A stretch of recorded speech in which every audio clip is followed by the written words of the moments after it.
So how many cards are there in total in a deck? 78.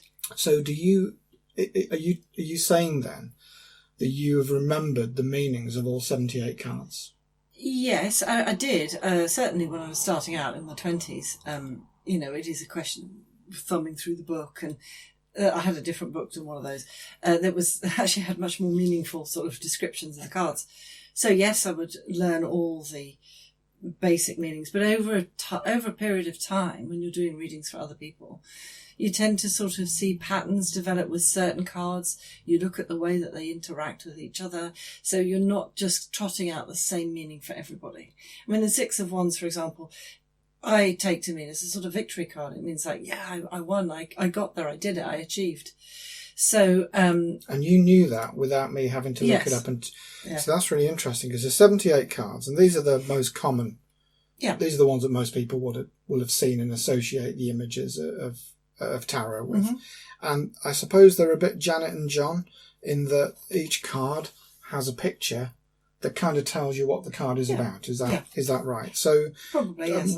If you were using these cards, mm-hmm. would you look at them and say, okay, well, here's a woman with a cat. She's sitting on a throne with a big stick and she's got a sunflower. So she's obviously, would you look at that picture on the card when you put that down to somebody and go, would you use that as a reminder, or do you not need to? Or do you find that it's too simplistic and it gets in the way?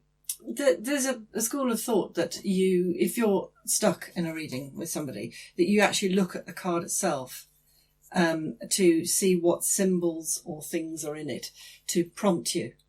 But I generally find that card, for example, the Queen of Wands that you got there, over a period of time, I recognise this as being the close female friend or mother, sister type of card.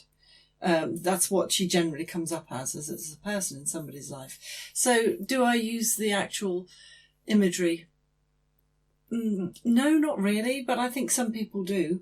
I just, for me, it's more about how, as I said before, how cards interact with each other, and where they fall within a spread, to get a feel for what it's talking about.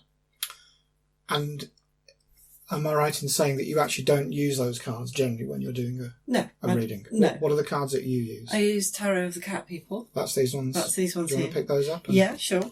And show what they look like. So the back of the card has got cats on it. And let's look for a nice card to show you. Okay, so, whoops. In every single card, it has a cat.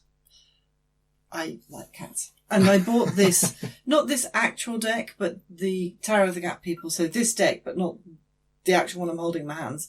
I bought that when I was 20. And because I learnt with it, it's close to my heart. And presumably these still have some sort of symbolism in them, like the Rider-Waite ones do. They do. So this one, for example, Three of Pentacles, clearly means that you will learn to train a cat to perform in a circus.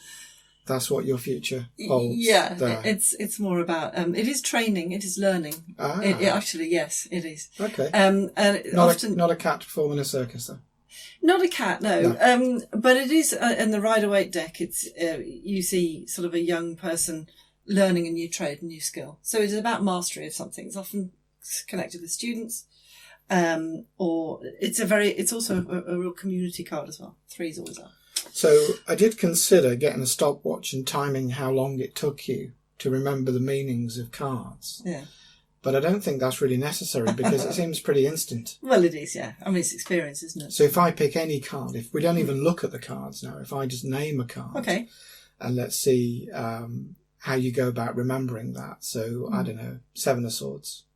Seven of Swords, right. So I immediately picture the Tarot Cat People card. And what I'm seeing is a guy who's actually sneaking away with a sword. What it means is about theft or deception or stealing something. And it's about also when we delude ourselves, when we take shortcuts to try and reach a conclusion quickly, but by stamping on other people, and right. It's not a very nice card actually. But so it seems that when you learned the cards, you started with the pictures rather than the descriptions.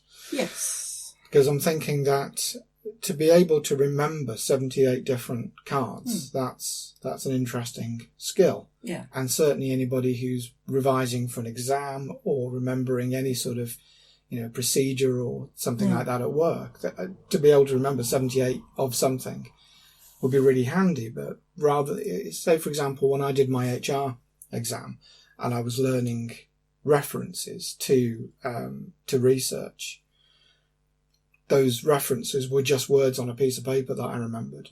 There was nothing like what you're doing, where you're starting with the picture and then you're having to remember, what does that picture mean? So there's a bit of a clue in the picture as well, it seems. Yeah. And if you remember the picture, then you can kind of work out what the meaning is. So if I asked you to remember the meaning of the Hierophant card. Mm-hmm.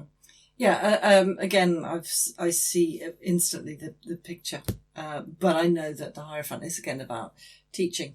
It is a mentor. So do you think it's necessary for you to see the picture? No, I don't think so. I think it's just my brain does it anyway. Yeah. But yes, I certainly know what the Hierophant is without because I can read a deck of cards which have no pictures on them because they correlate to the tarot. So I can do that without. It's harder without the picture, but it certainly can be done.